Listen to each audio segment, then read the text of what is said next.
Худлаа ирдэг 2 сайдтай хариуцлага тооцохгүй бол юу нэмээд баахан дид сайд нар вэ?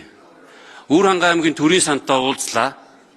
Үндсэн цалингаа л олгож, нэмэлт цалин алга, урамшуулалт цалин алга. Төрийн албан агч нарыг чи хэлж байгаа үг шүү. Тэр хүмүүс ч бас нэг өөрөө тийм цалин авна, тийм хэмжээний зээл төлнө гэд хувийн санхүүгөө төлөвлөсөн явж идэл төрийн санд нь ажиллаж байгаа хүмүүс нь тэр цалин ирэхгүй болохоор одоо бусд нь яах юм? Сангийн сайд мөнгөтэй гэж худлаа ярьдаг. Энэ төлш эрчим хүчний сайд дамжин юм бензинтэй гэж худлаа ярьдаг. Олгодгүй гэж худлаа ярьдаг. Сүүлдээ одоо бензин колонкийн түгээгч нар рүү орж шít. Ковотоор олгоод цалингаа авд юм байлээ гэд ийм хөлдөө тайлбар хийгээд байгаа энэ сайд энэ яаманда хариуцлага хизээ тооцох юм бэ ерөнхий сайд.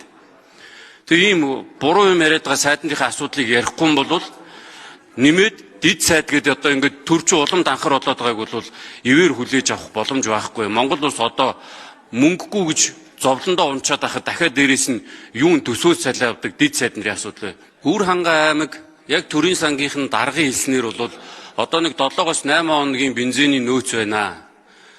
Тэгээ яг энэ чигээрээ байна гэвэл Өвөрхангай аймаг хөлтөд бэлэн байна. Нүүрснийхээ хэдэн машинд тэр цохолтоор бензинийг олгож ийн босод үед бол бензин бас л хүнд байдалд орчлоо. Түш. Тэгэхээр одоо ингээд аймагудаас эхлээд хөлдөж эхлэх гэж байна. Тэгээ сайд нар нь болохоор одоо энэ чи ажиллаа хийж чадахгүй дид сайд аваад өстой мэрэгжлийн хүн ирээд байна гэдэг юм. Тэгвэл сайд нараа огцруулаад оронд нь тэр дид сайд болох гэдэг мундаг залуучуудаа тавьчих л та. Энэ түлшний савны асуудал чинь 30 жил явж ирсэн өнөөдрийнх шиг юм нөхцөлд хүндэрж байгаагүй шүү дээ.